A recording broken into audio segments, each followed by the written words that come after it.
Welcome everybody here on the banks of Troublesome and watching from afar to our Tuesday night reading of the 49th Appalachian Writers Workshop. We're very excited. Who here has had a good day? Me as well. We survived several downpours. The lights flickered but didn't go out. Knock on whatever wood is around you. Very happy that the day has gone so well. Before we start our readings, I want to talk very briefly about this quilt that we have on display this week. So after the flood, we made Troublesome Rising, a 1,000-year flood in eastern Kentucky, an anthology, and there's about 60 writers and photographers that are in that collection. And it has been part of discussions and classes throughout the region. Rebecca Radke at the University of Kentucky had her students read selections from the anthology.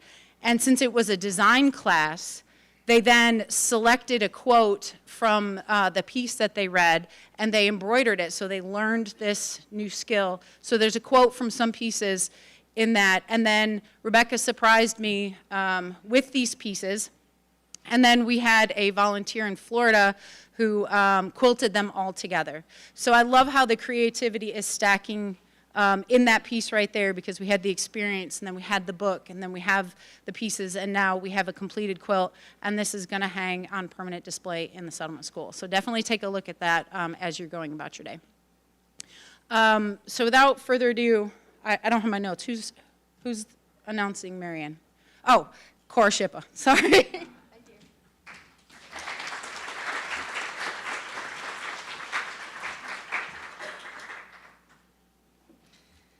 If you know the Appalachian Writers Workshop, you know Marianne Worthington. If I heard correctly earlier this week, I believe she's the workshop's longest attendee. Yeah. Yes. Marianne is a staple at the Heinemann Settlement School and in the world of Appalachian literature as an educator, editor, and poet. Her generative workshops and craft talks here at the workshop are unmissable. In them, you can see how deeply dedicated she is to the writing practice, not just her own and in her own life, but as part of a larger literary community in which she's continually challenging, uplifting, and inspiring other writers.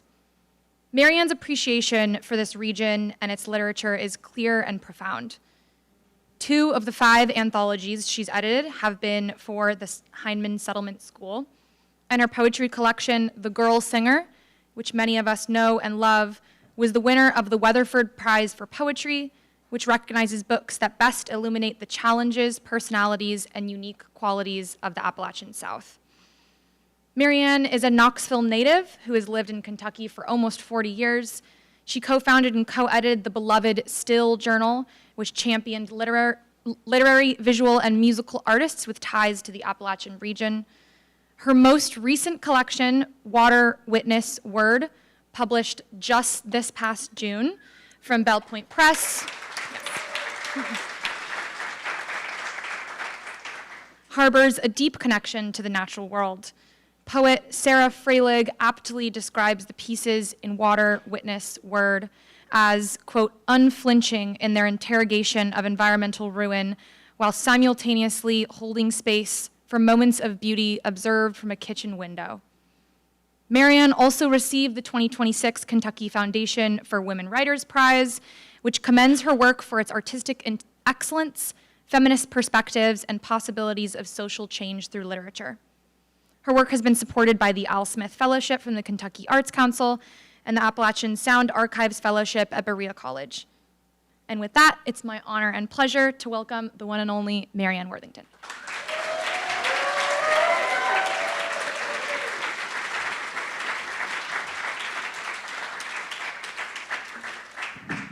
Thank you so much. I appreciate that. I'm so glad to be here again, and welcome to this night of readings, but I'm going to tell you right now, I don't look near as good as Angela Jackson Brown, and when she gets up here, she's going to blow you away. I want to start by reading a couple of poems from my new collection, Water, Witness, Word, and I'm going to start with, I guess, a series of prose poems. It's in sections, and it's called They Will Wave Their Fronds. And since the mimosa trees are still blooming, I thought that would be appropriate. They will wave their fronds. 1. The mimosa trees swell toward the roads by late May. All is green. Their fronds wave as women might wave a church fan on Sundays. They wear pink hats, little fluffs that will darken and bloom all summer and sing to butterflies and hummingbirds. I pass a chorus of mimosas stretching a mile or more along the interstate as I travel south from Kentucky to help my mother help my father with his dying. This choir of trees hums and blurs as I drive toward my parents. 2. My father's body is rigid and uncooperative. His right side, his foot, leg, hand, arm, brain were damaged when he had a stroke at age 16. 7 decades later, his legs are planks, his arms are slack sticks, his memory pruned. His care is more than we can give, so my mother secures his place at the nursing home. 3. It's the same nursing home where we came at Christmas as Sunday school girls, singing carols and leaving green felt Christmas tree cutouts decorated with red rickrack in the humid rooms of old people. It's the same place where, years before, my father had weekly visited his cousin when it was a TB sanatorium. This place has been standing in North Knoxville for a century. This place is haunted. This place is where my grandmother died. This place, my father lives inside. 4. Mimosas in East Tennessee are beloved and reviled. We remember their arms when children and how easy they were to climb. We spent afternoons making whole worlds in mimosa trees. But people who grasp the mysteries of southern forests despise mimosas. The mimosa stands stiff-necked and stubborn in the face of all elements. Their seed pods abounding, mimosas grow wild and unchecked. They choke out the native ecosystem, displacing homegrown plants and wildlife. 5. The rows of mimosas flourishing along the fence at the entrance to the nursing home bow in unison as I pull in to face this building again and all my family ghosts who surely dwell here. My father only makes it a month here. We gather and stand with him as he dies one Sunday in late May. The 3 toes on his right foot turn blue, his legs purple. A sweet nurse reminds us of the morphine order. His breathing slows. We are so sad, but calm. We are relieved. 6. The mimosas glimmer in the floodlights along the grounds of this perpetual infirmary when I go outside to call his sister. The air is sweet, not like honeysuckle, but floral, like my grandmother's hand lotion she kept at the kitchen sink. It's dark, but I hear the fern-like branches trembling the air. The mimosa trees, the most beautiful weeds, will keep me company all summer. I will see them everywhere, and they will forever be coupled with my father and the night of his dying. They will wave their fronds at me. Their pink tops will shimmer in the sunlight. They will look like psalms.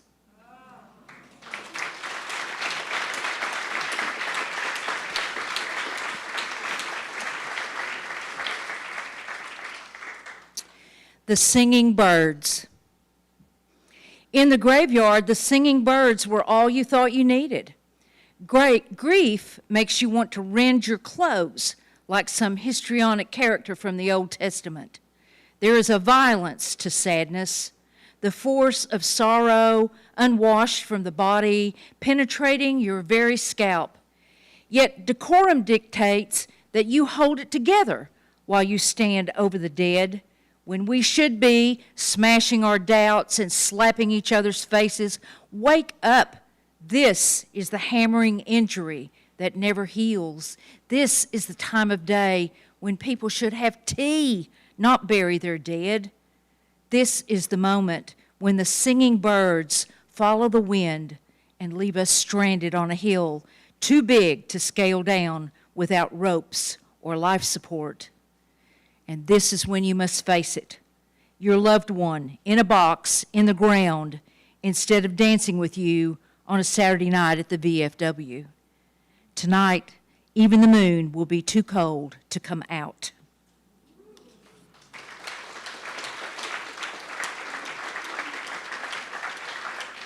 Thank you. I wanted to read this next poem for a couple of reasons. I've never read it before out loud. And second, Jesse Graves published this poem in Appalachian Places, and I've always been grateful for that. Thank you, Jesse. And this is a persona poem.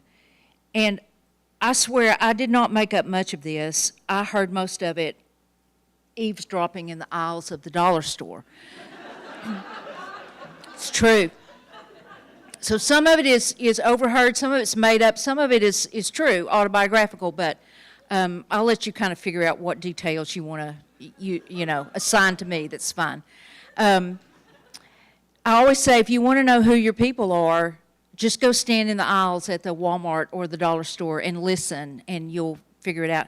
So this is kind of in this. I actually heard the first part of this in the dollar store. Two women were talking, and one of them was mad as fire about the Walmart, and so she's telling it. So this is overheard at the Dollar General store. Honey, the last time I was in a Walmart was April of 2007. I remember because Daddy was dying and Mommy wanted me to get him some socks. They were those socks that have those little rubber bumps on the bottom. I don't know why she wanted them. She was putting Daddy in a nursing home because he couldn't walk anymore. So I don't know what good those little rubber bumps on the bottom of his socks would do him. Anyway, she wanted them. And of course, Walmart did not have them. It flew all over me, but I was determined not to make a scene in the Walmart. Like that time I saw poor old Mr. Moses have a nervous breakdown right there in front of everybody because he couldn't find the Campbell's tomato soup. You can't find anything in the Walmart, I swear. Anyway, I was cussing my way out of the sock aisle when I saw Michaela and some man all up in her face asking about her tattoos. He says to her, "Now, if you need a good church home," and I grabbed Michaela by the arm and I told him, I said, "Buddy, leave this woman alone." He opened his mouth to argue, but we twirled away from him. He doesn't know Michaela just likes ink, and besides, it's none of his damn business. Doesn't know her husband died when her little girl was real little. Doesn't know how she's worked like a dog to be the best parent to that kid ever was. I swear I despise those nosy church people, gang of gossips. They would rather preach in the Walmart and then talk shit about people on Sundays than help that poor man who stands on the bridge every day with his cardboard sign that says, "Hungry." Me and Michaela, we went to go get us a cup of coffee over at the Waffle House. I said, "We'll get Velma to wrap up a waffle and some eggs so I can pass them out the car window to the man on the bridge." And then I called Mommy. I told her, "No socks." I told her, I said, "And I'm not ever going back inside another Walmart store."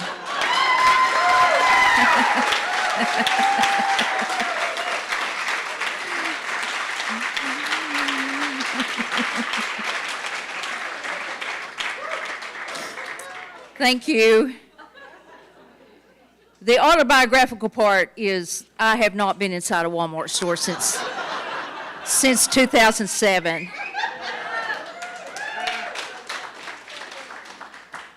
Somebody asked me, the Dollar General shows up in a lot of your poems. And I said, yeah, that's because, you know, I live in a real small place and we have a Walmart, which I don't shop at, an IGA, a Save-A-Lot, and $2 stores. And it pays to get to know your dollar store manager. I know mine, her name is Jamie, and she's a lovely person. And on Saturdays, you know, if you go to the dollar store and you spend $25 on a Saturday, you get a $5 off, you know, coupon. Well, not too long ago, I went in, I was going on a trip, and I bought a bunch of stuff. I didn't ask her. She just said, I'll make this so that you can get, I'll make several orders. So every time she'd hit $25, she'd stop and give me $5 off. Yeah, see, yeah, you need to know your dollar store people. It's true. So this is a new poem, and it was published very recently by Megan Hutchinson in the Marshall University's Critical Humanities, and the dollar store shows up in this poem too. Thank you, Megan. It's called Idiom. Crow's shadows glide above me in the parking lot of the Dollar General. Small flutterings send me chasing the shadows behind the store to watch there while my cheeks flame, a hot coil of realization and shame. I am closer to home than I knew. Why did it take me so long to see this is the Crow shortcut to the pond below my house? Of course, this is why we say, as the crow flies, standing now as I am in their flight path, studying them until they disappear into the trees choked in kudzu and poison ivy vines. Crow talk is a secret language. Their argot is cryptic, a corona of sound igniting in my ears. Just this morning, they woke me, calling one another to the pond, making a cloud of clamor and slang, leaving the jeering mockingbirds in a black wave of wind.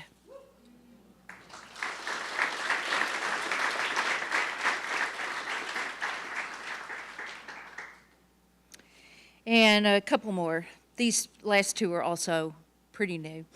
I'm trying to work on a series of poems about all the little winters. So this is Blackberry Winter. Do y'all know what about all the little winters in the South? Okay. So this is Blackberry Winter.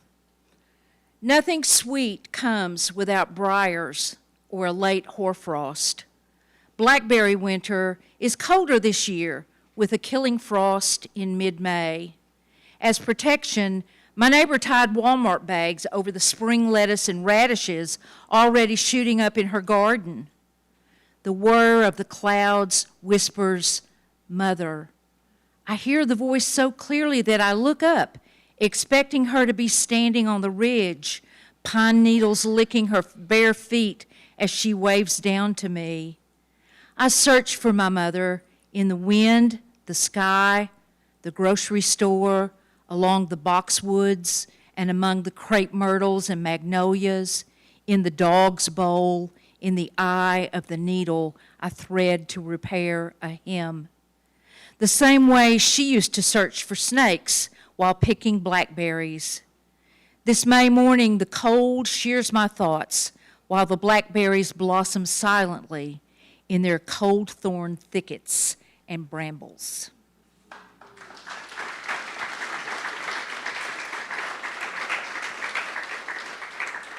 Thank you. I'll read one more. And last week I was at Radford University for the Highland Summer Conference. It's an annual conference, and last year Robert Geip led it, and the year before that Annie Woodford led it, and I led it this year, and it's a wonderful conference. It's at a nature conservancy in Radford, Virginia. But while I was there, they made a broadside of one of my poems, and there's a few copies over on the table if they're still over there that you can pick up. They're free. And so this is the poem that they chose to put on the broadside, and it's a type of palindrome, which is a good cheat, by the way, if you get stuck on writing a poem.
presented his life's work, Leaves of Grass, as an extended metaphor for the duality of the woods and the word.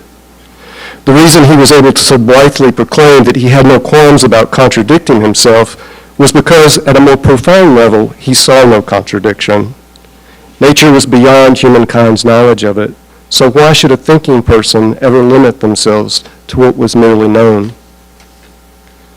Poetry, too, depends little on what we know of it. That isn't to say that I think a literature teacher's lesson is without value, but the initial effect of a poem, the inward cutting thrust that it can make as it enters the reader's mind, is not in want of an attorney. Like the punchline of a joke or the sleight of hand in a magic trick, once the artistic twist is explained, a certain mystery is lost. And that, of course, is because everything precious corrodes once it is exposed to air. As another great American poet cautioned, nothing gold can stay. But I sometimes wonder if that's really true. Or if it is true, is it possible that Robert Frost exaggerated his case? While we might not be able to unlearn a lesson, we likewise cannot unsee a revelation or unfeel a skipped heartbeat. The electric moment still occurred, regardless of how well we can understand it. In this vein, we experience poetry, just as surely as we experience love. Anyone who tries to justify a passion, whether it's for country, cause, or person, realizes how difficult it can be. We love because we can and must, not because we should.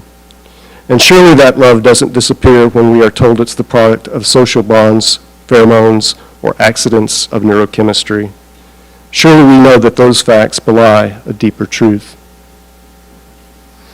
I don't know if the 17th century Japanese poet and traveler Matsuo Basho enjoyed fishing, but I suspect he did. He certainly exhibited the patience of a successful angler, the eye for recognizing a precise moment in time. Besides that, he lives next to the Sumida River, one of the 4 grand waterways that form in Tokyo, or Edo, as it was called in the poet's time. Hard to imagine a man could stand on the banks of such an auspicious spot and not feel moved to seek out what marvels lived in the waters below.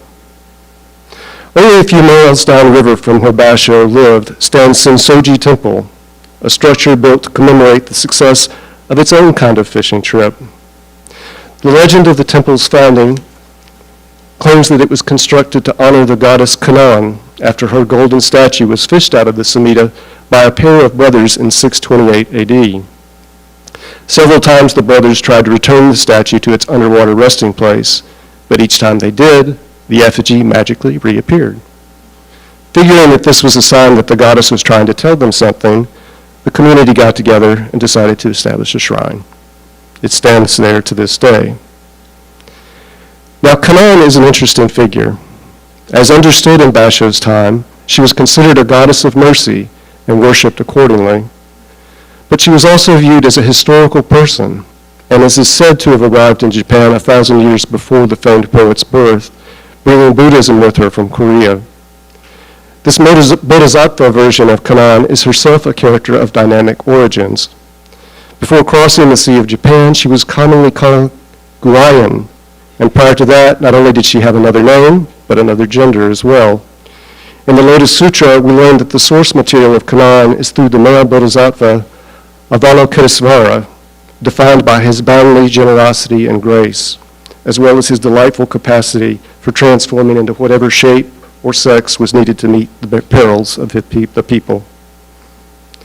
At the Hasidera Temple in Kamakura, about 40 miles south of where Sensoji stands in the Asakusa district of Tokyo, there is a large wooden statue of the 11-faced Kannon. She measures a width over 30 feet and is the subject of a beautiful prayer ceremony that takes place every morning. The reason for her 11 faces is so that she can see in all directions at once, relieving humanity's suffering with consummate efficiency. This Kannon, like her historical sister in Tokyo, is also said to have been born out improbably from the water. The Kamakura statue is purported to have been one of 2 carved from a camphor tree in 721. The first was enshrined in the ancient capital city of Nara, which sits about 30 miles south of Kyoto. As a way of spreading Kanan's expansive mercy, the second statue was heaved into the sea. And like the case of the returning statue the brothers found in the Samhita, this divine vessel refused to be kept down.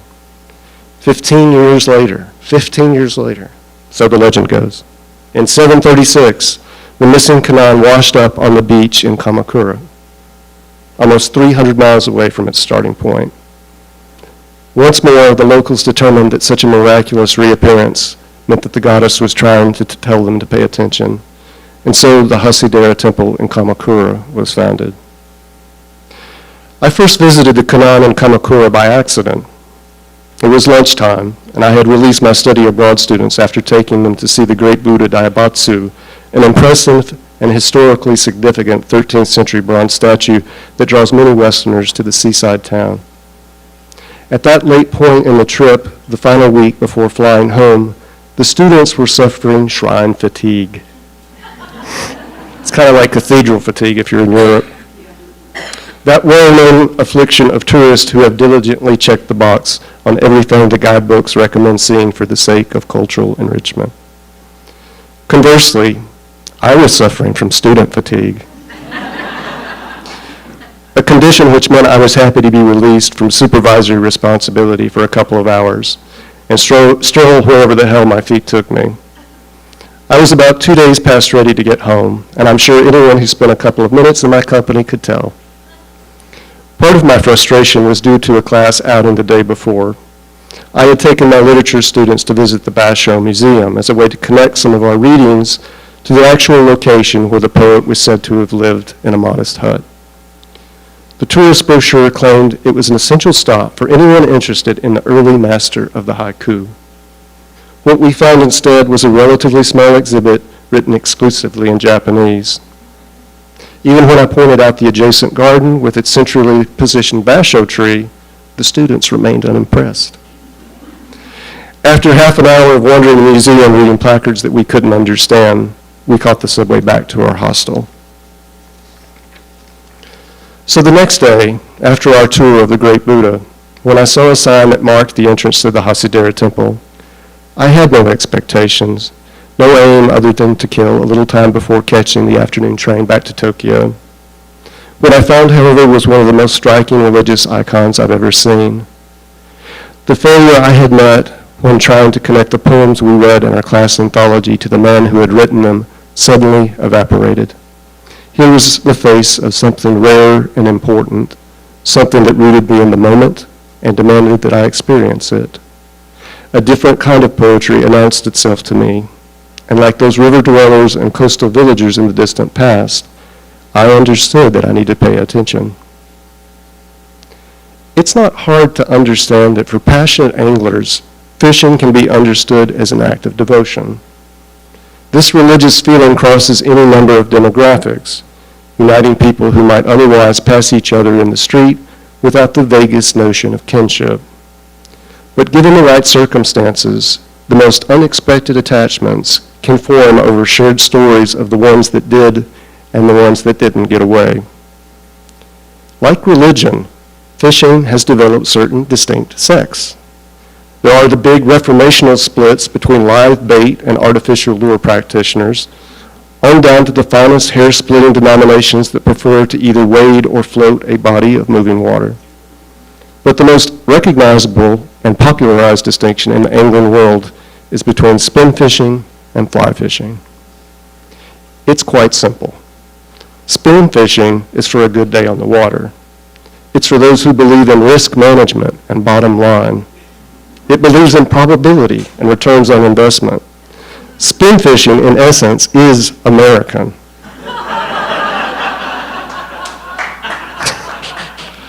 It's what you do on a long weekend when you want to take in a bit of clean air, maybe enjoy a side of ribs, and a long Labor Day weekend. Fly fishing is something else. Fly fishing is an obsessive pursuit to catch something more than a fish.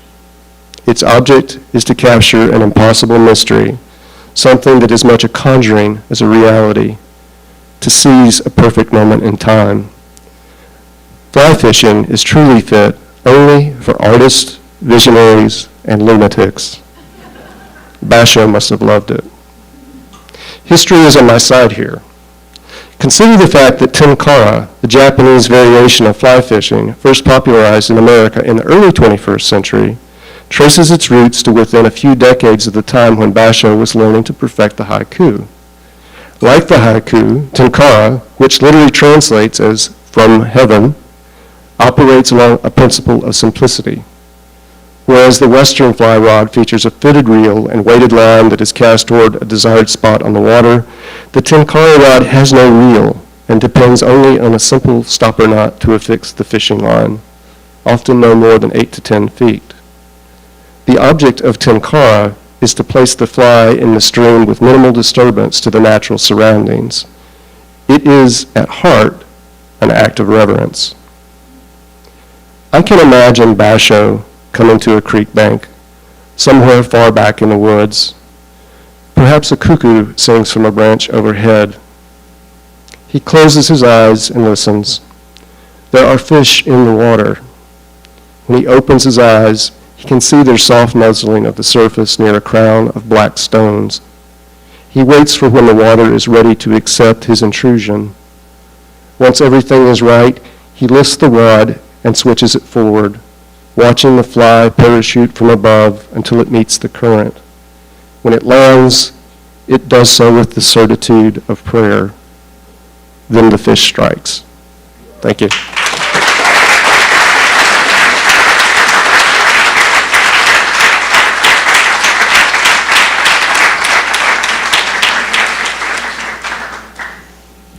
Hi, everyone. I'm thrilled to introduce the brilliant educator and author, Holly Goddard Jones. Jones earned her BA at the University of Kentucky and her MFA from Ohio State University. She currently teaches creative writing at UNC Greensboro. She is the author of The Next Time You See Me, The Salt Line, Girl Trouble, and her newest short story collection, Antipodes, which contemplates our current reality of worrying about mundane matters when we've entered an era of unknowability, a persistent strangeness. Jones was a recipient of the Fellowship of Southern Writers Hillsdale Prize for Excellence in Fiction and of a Rona Jaff Foundation Writers Award. Please join me in welcoming the amazing Holly Goddard Jones.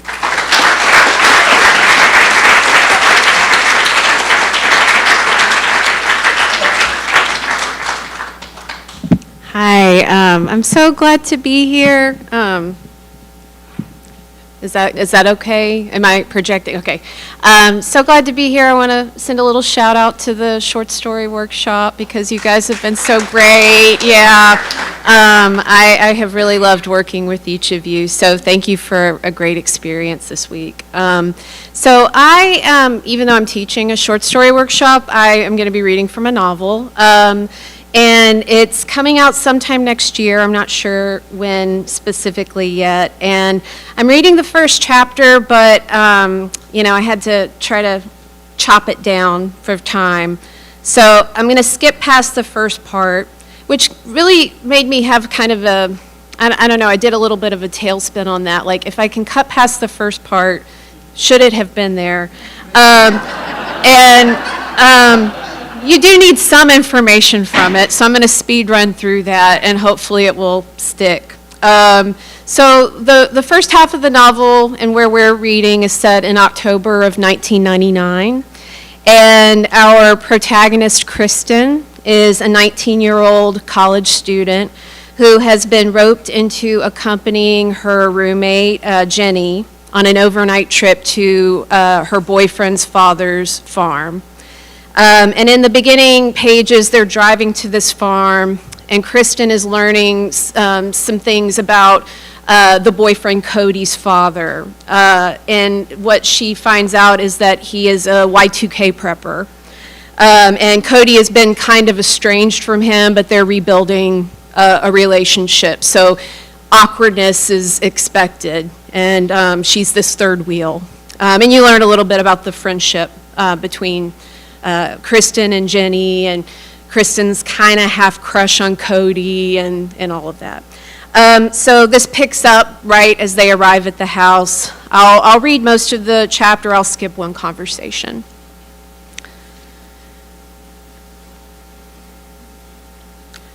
The driveway was long enough and the woods thick enough that the house wasn't visible until they'd gone around 2 bends. It was actually quite pretty, Kristen thought, like something on the October page of a free bank calendar. A tidy 2-story A-frame with a metal roof and structural beams stained maroon, a shade that nearly matched the turning leaves of the 2 red maples that flanked it. It had been built on a little rise, and there wasn't a lawn to speak of. The drive terminated at a large garage, and almost everything else between the house and the surrounding woods appeared to have been planted with something. A proliferation of trapezoidal beds, all different sizes and configurations, walled off by chicken wire fencing, and connected with narrow, mulch-strewn paths. Cody pulled in behind a red GMC pickup truck and cut the engine. "Well, we're here," Cody said into the sudden silence. Jenny reached into the back seat floorboard to grab her purse. "No shit." "I'm just glad I can bring such a nice girl home to Daddy," Cody said. They leaned together for a kiss, and Kristen took the opportunity to slip out of the car. Yeah, his dad's place was cute, inviting.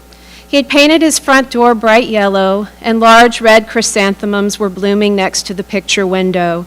She could make out, close to the tree line, what she thought must be beehives, several white boxes with what looked like file cabinet pulls, all built on small platforms. Beyond them, peeking from behind the house, was a large greenhouse that made her think of The Hand That Rocks the Cradle. A high-pitched squeal vibrated off the garage door, and Kristen jumped. After the initial shock of it, she realized that she was hearing some kind of a power tool. Cody pressed his car door shut and scrutinized the house with his hands on his hips.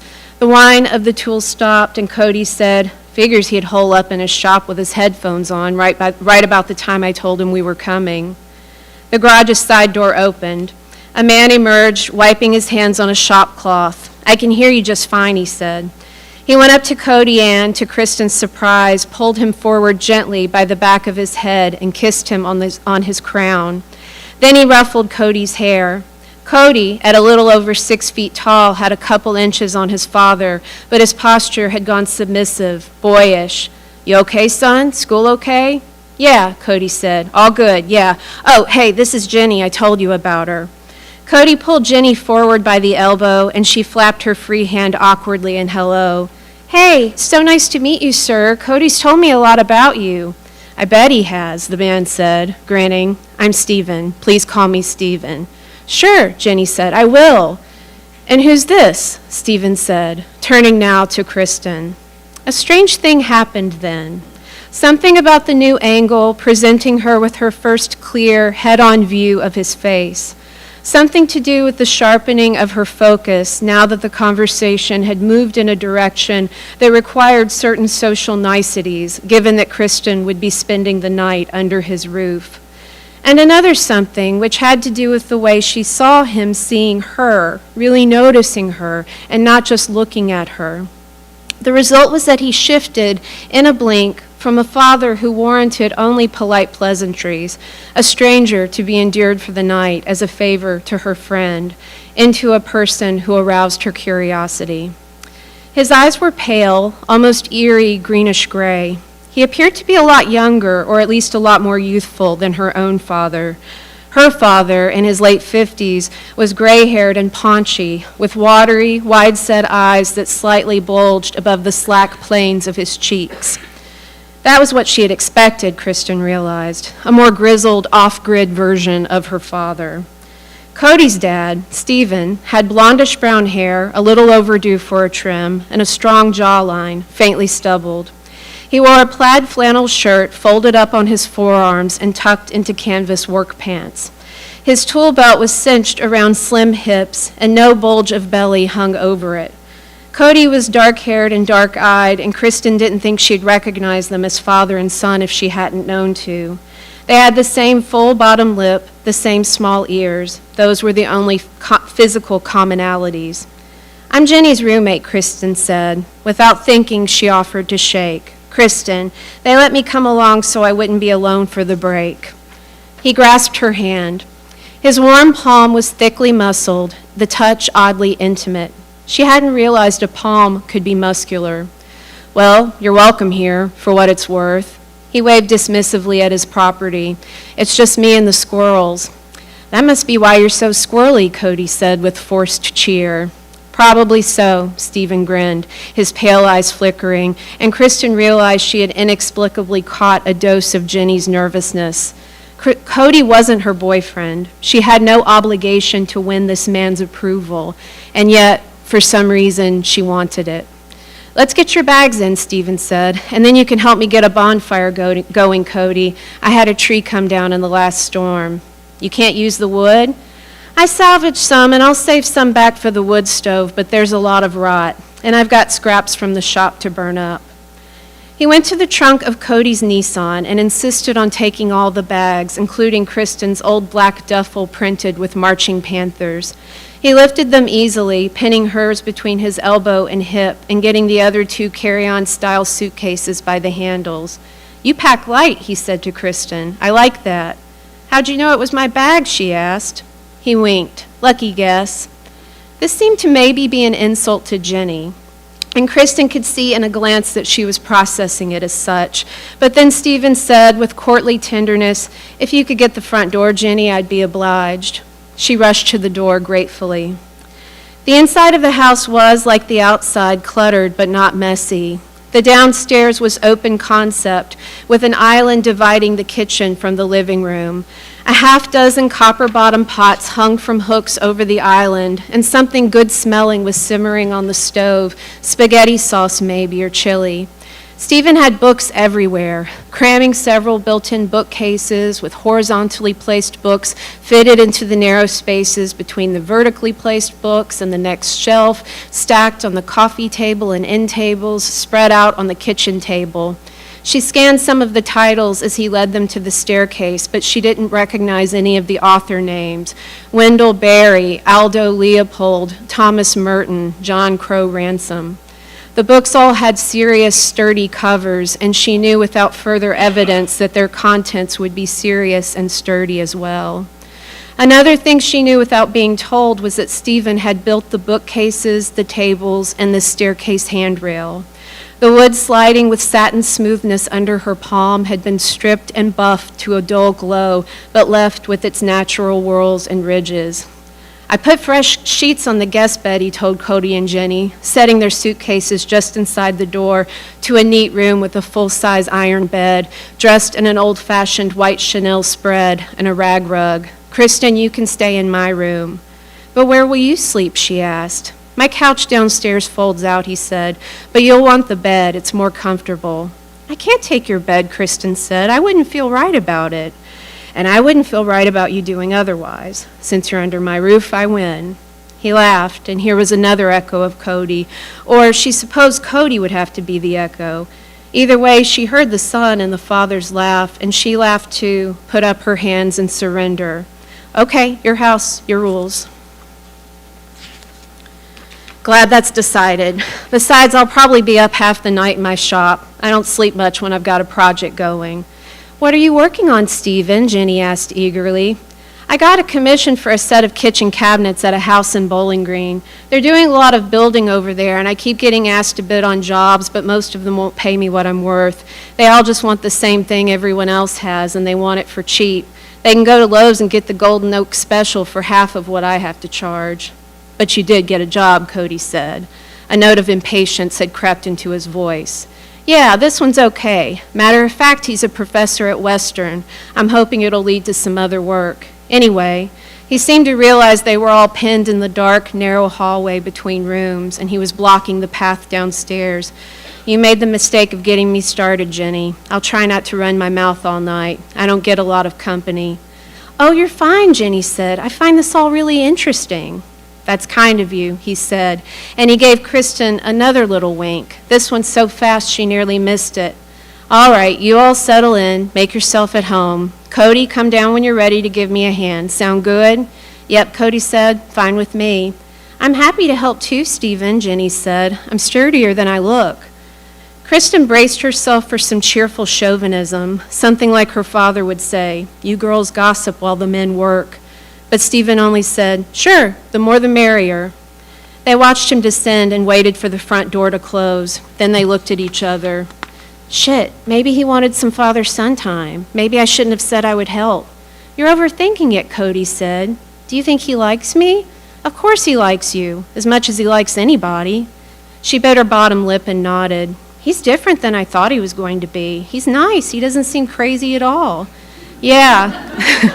Yeah, Cody said flatly. He can make a good impression when he wants to. He's actually kind of hot in like an old way. Right, Kristen? Jesus, Cody said, saving her from having to answer. Maybe you should be the one to sleep in his room tonight. Ew, no. She lowered her voice with play melodrama. Don't be jealous. I'll try, Cody said, but you might want to change clothes if you're going to seduce my dad with your bonfire building skills. I'm going to skip some of that conversation. It's not sexy, don't worry. They're just talking about sweaters. Jenny and Cody retreated to the guest room to change, and Kristen stepped into Stephen's bedroom. What a weird thing to do, sleeping in a stranger's bedroom, in his bed.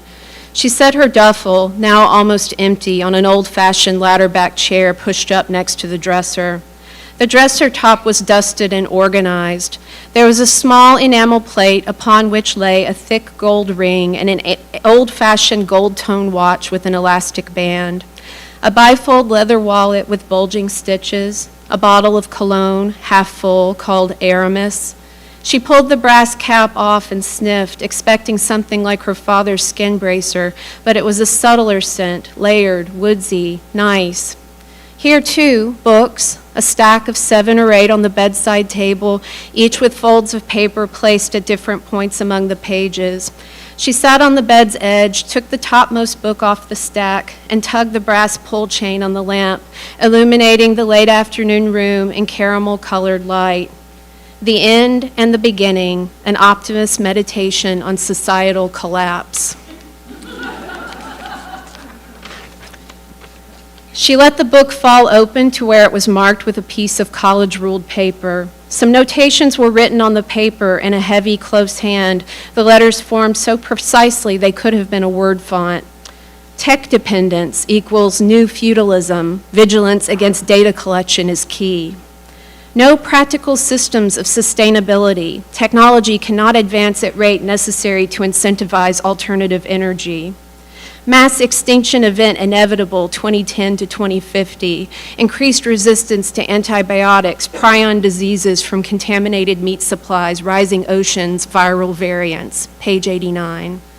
Kristen flipped back to page 89 and found this passage underlined.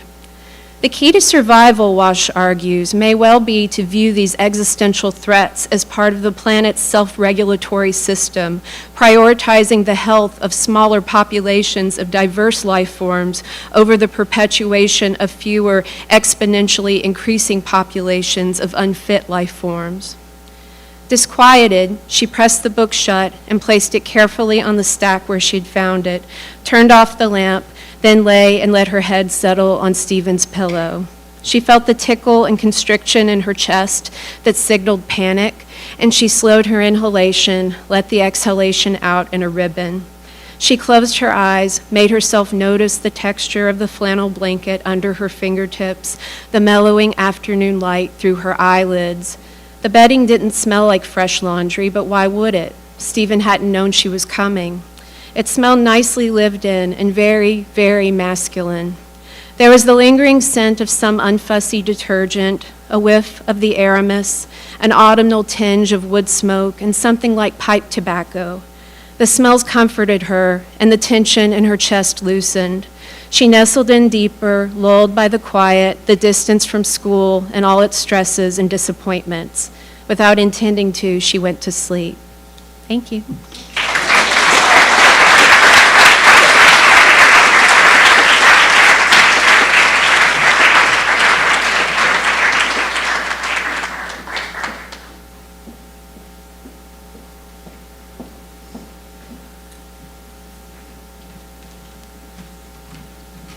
Good evening, everybody. It is truly my honor tonight to introduce our last speaker of the evening, Angela Jackson Brown.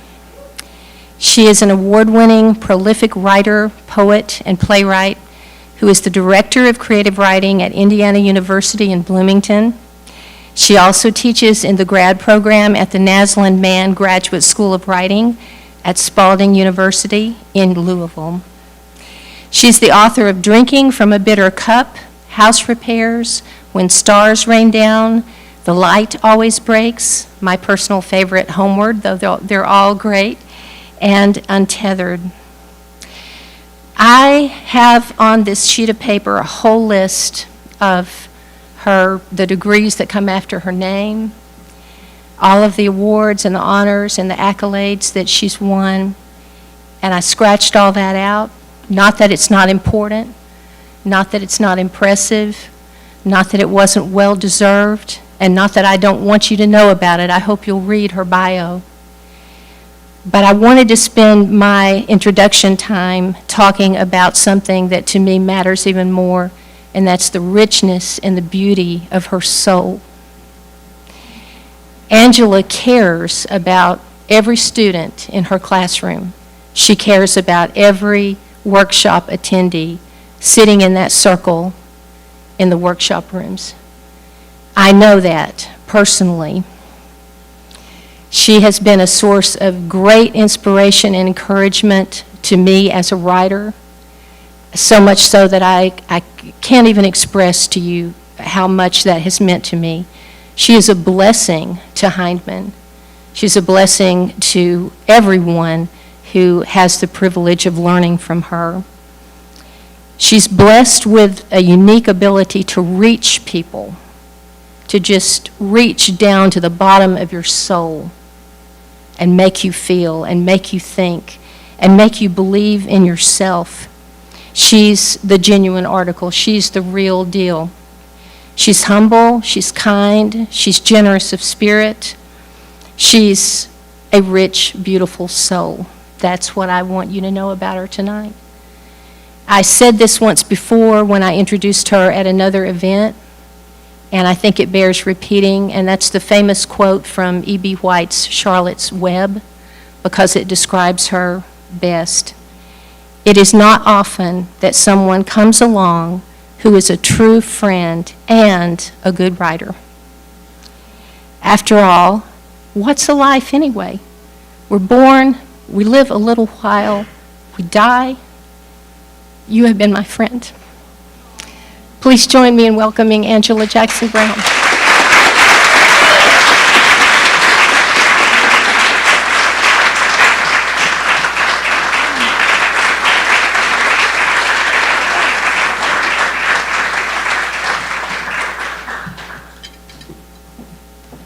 Lord have mercy, Patty. See, there's a reason why people wait and say that when you're dead. I'm an emotional wreck right now. Thank you. Oh, my Lord. Thank you. And good evening, everyone. My goodness, thank you to the Appalachian Writers Workshop team for once again inviting me to teach here at Hindman. I understand why people keep coming back here year after year, decade after decade, and it's not just for the tomato pie and the soup beans. This place has magical healing powers. This place has good juju. And this is why I felt it appropriate for me to read from my first ever fantasy novel in progress called Obiyifo's Walk the Night, which hopefully will go on submission this fall. I've long admired the lush, immersive worlds of Anne Rice's vampire Lestat novels, but it wasn't until I discovered African-American writers like L.A. Banks, Joel Gomez, Tananarive Due, and Octavia Butler that I realized there was also room for my own voice in this genre. So I wrote a story that is rooted in African mythology, American history, memory, and the question of what it means to merge history with fantastical beings called Obiyifos who predate the Transylvania vampires and whose mythology has ties to West Africa. I hope you'll enjoy this glimpse into my main character's world, a world that is remarkably similar to our own. And P.S. There is a little bit of gore. But I promise you that it's not gratuitous, and mercifully it goes by quickly, I promise. One last thing. That was what I kept telling myself. Finish that one last thing, and then I would be free. Free of that place, free of bondage, but more importantly, free of Massa Branch. I was only 14 years old at the time, but I had lived a lifetime of grief, and Massa Branch had been the cause of most of it. He sold my mama, my daddy, my grandmother, my aunts and uncles, and all my cousins to the gods only know where and to whom, leaving me with nothing but their smells on the clothes they left behind, clothes I would sometimes wrap myself up in so that I might reclaim a memory of them. That is, until everything changed, until I met Coffee. It was Coffee who gave me the power to make Massa Branch pay. Oh, Coffee never said kill Massa Branch, but he also didn't wince when I told him what I planned to do. He only asked if I wanted him to go with me. He knew I did not need his strength to kill the old bastard. I had my own. Coffee was only offering to be there to bear witness to my revenge. No, not revenge. Massa Branch's reckoning. I told Coffee I did not need him to go with me. I needed to do the deed alone. The night I returned to the plantation, the sky was so clear and the stars shimmered so brightly, it seemed as if the heavens were celebrating my return and the act that I was about to do. It had only been a few months since I had left Massa Branch's land, but from the look of the place, a body might have thought nobody lived there anymore. I kept to the edge of the road where the trees grew thick enough to hide me from view. The big house stood ahead of me, dark and full of hopelessness. The stench of that hopelessness filled the air with a smell that was almost too unbearable to inhale.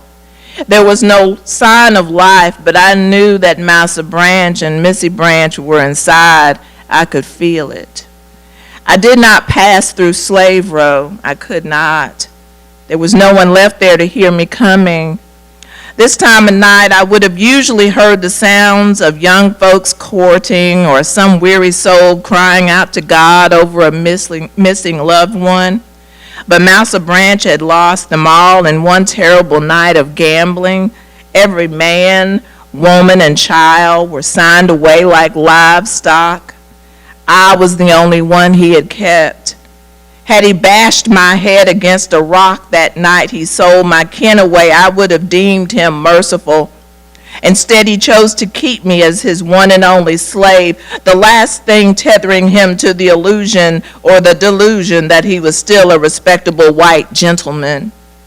As I walked the long stretch to the house, I encountered a mule who was wandering loose near the corn crib. A mama cow wailed, no doubt needing milking, but I did not allow her plaintive call to deter me from my mission. It was likely that he had sold her babies away too. Chickens scratched at nothing beside a trampled pen, and somewhere in the darkness a hog grunted, probably hadn't eaten in days. The farm had come undone without the hands that had always held it together. Some might have looked at Massa Branch's suffering and determined that he had paid for what he did to me and my kin. Well, I was not one of those people. Hellfire itself would not be enough suffering for the pain and heartbreak he caused my family. I walked on past that dilapidated farm. As each step carried me closer to the house where the source of my heartache resided, my heart quickened. By the time I reached the porch, I was nearly trembling with anticipation. I entered the doors of the big house with a stealthiness I had only acquired here of late. Daddy used to say I could trip over air, which would make us both laugh. But after Coffee turned me, it was as if I glided over surfaces now, all traces of my clumsiness gone.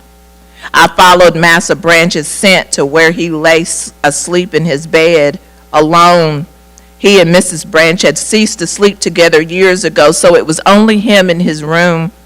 I did not bother knocking, doing to or entering her bedroom. Doing to her what I planned to do to him would not have brought me any satisfaction. She was no victim, but she also had no power.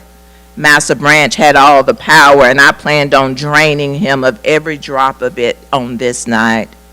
He reeked of sweat, rye whiskey, old age, and the cloyingly sweet smell of tobacco that he would stuff inside his pipe. That familiar scent almost made me gag. The lamplight cast harsh shadows across his face.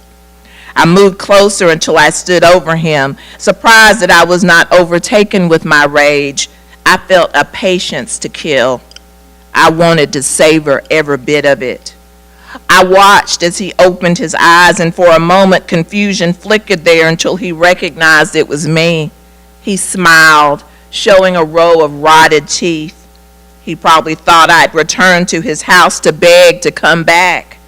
Back before he lost everything, it would have been within his power to order the overseer to beat me within an inch of my life.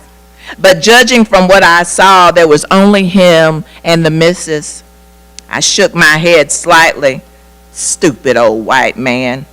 Too arrogant to even imagine what his fate is about to be. I pressed my hand to his mouth before he could speak. Today, old massa, I whispered, my voice steady and sure, you gonna find out if there's a heaven or a hell for a dirty, evil scoundrel like you. I leaned in real close so he could feel my breath on his face right before I sank my teeth into his throat. His blood was bitter. It did not quench my thirst, but I drank deep. I could have killed him more quickly and spared him the excruciating pain, but I had no such mercy in me for him. His yellow eyes widened as I whispered in his ear all the names of my kin that he stole from me.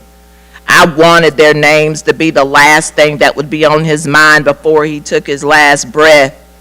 Grandma Lizzie, Mama Dahlia, Papa Ezekiel, Uncle Huck, Aunt Janie, Cousin Olivia, and the names went on and on, all my kin, all taken from me without thought or care for what it might do to my mind, to my soul.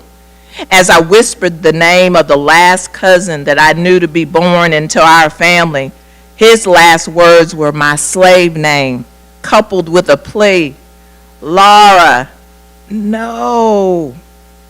The sound trailed off into a hiss, and then a sickly gurgling sound, more air than voice, as I ripped his throat for the final fatal time. Blood streamed down the corners of my mouth, hot and metallic. I wiped it away with the back of my sleeve, and I smiled. Some would say that getting turned into an Obeefo by coffee made me a monster. For who but a monster could do such a thing? But I know the truth. Massa Branch was the one who brought the monster out of me, and it all started the day he sold my kin away. I watched until his body stopped jerking and finally stilled. As he took his final breath, I took a deep cleansing one. Finally, I was free of this Massa Branch, and the world was free of him too. The slave girl Laura died right there beside that evil man's bed, and from that moment forward, I was no longer a child bound by chains. Finally, I was able to be my true self, Abina, Akua, Owusu, an Obeefo who moved freely in both the day and the night. Chapter 1, I can't breathe, are my first words as my eyes fly open, only to be met with what feels like the blackest of night, void of stars and moon, but something tells me I am not looking up at the sky. I stretch my eyes in a vain attempt to try and figure out my surroundings, but I am met with darkness so black it is as if the world has ceased to be. I sniff, but I only smell earth and worms and decay. Where am I? In spite of how out of sorts I feel, the darkness itself does not frighten me. If anything, it comforts me. It gives me a small bit of security, like I am being enveloped inside of a cocoon. I am not afraid. I try to focus my eyes so that I can make out exactly where I am. I wonder if I slipped into a ravine or plunged into some deep well after leading the enslaved people that I had just brought to freedom. I left them at Pastor Ferris's home in Bloomington, Indiana, a safe house that I frequented and used when I needed rest or had newly freed people who needed hiding.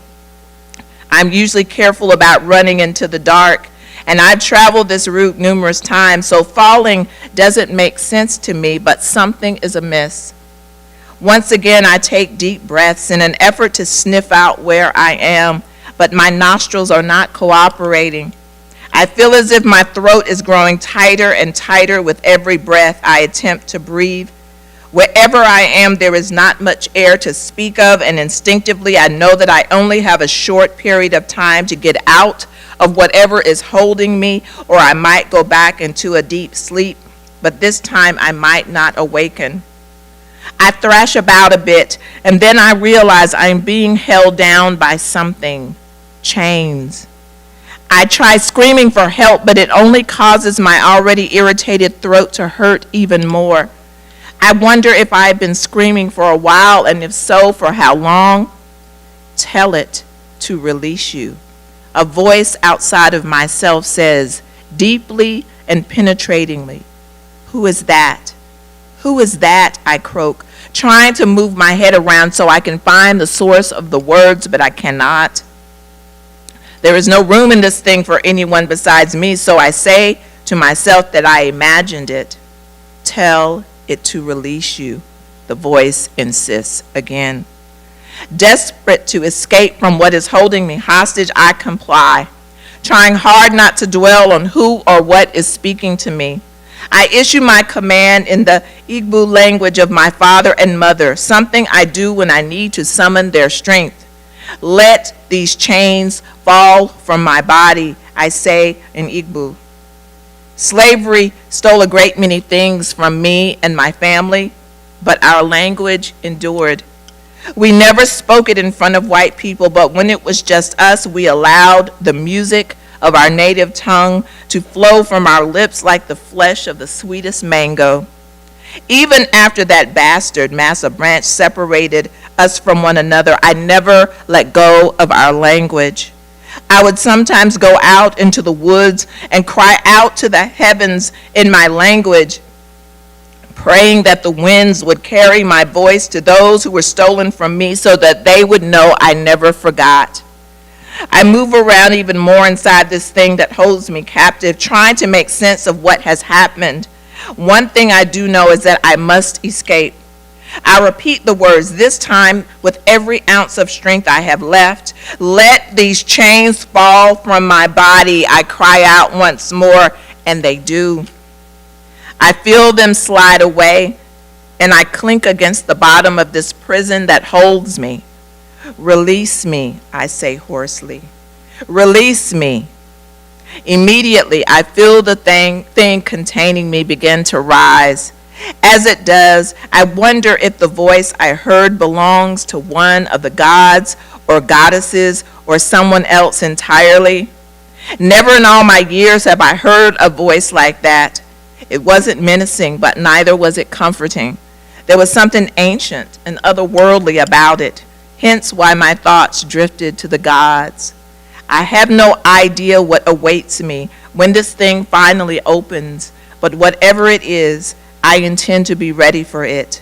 I will fight for my life, and if I cannot fight, I will run.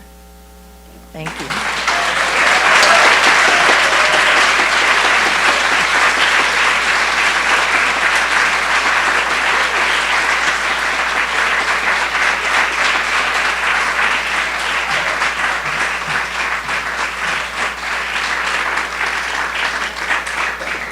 I feel like I say the same thing every night, like, what a bunch of amazing art we just experienced, because every night is such a treat and such a delight Thank you to all the readers. I hope everybody has a good evening. If you want to be here for trivia, be back here at 9, and we'll see everybody online at 7 o'clock tomorrow. What? Wait a minute. Hold up.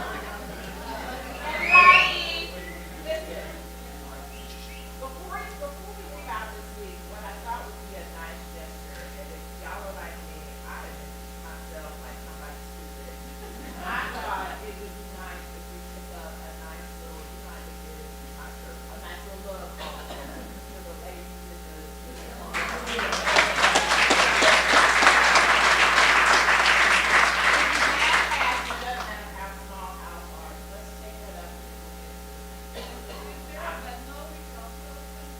The summer school doesn't have a summer. Yeah, so, I mean, I bet that they should take me up, but if you don't have it, you don't have it, but if you do, let's do it, share with them. It doesn't have to be a large amount, just say what's up, but if you share. Thank you.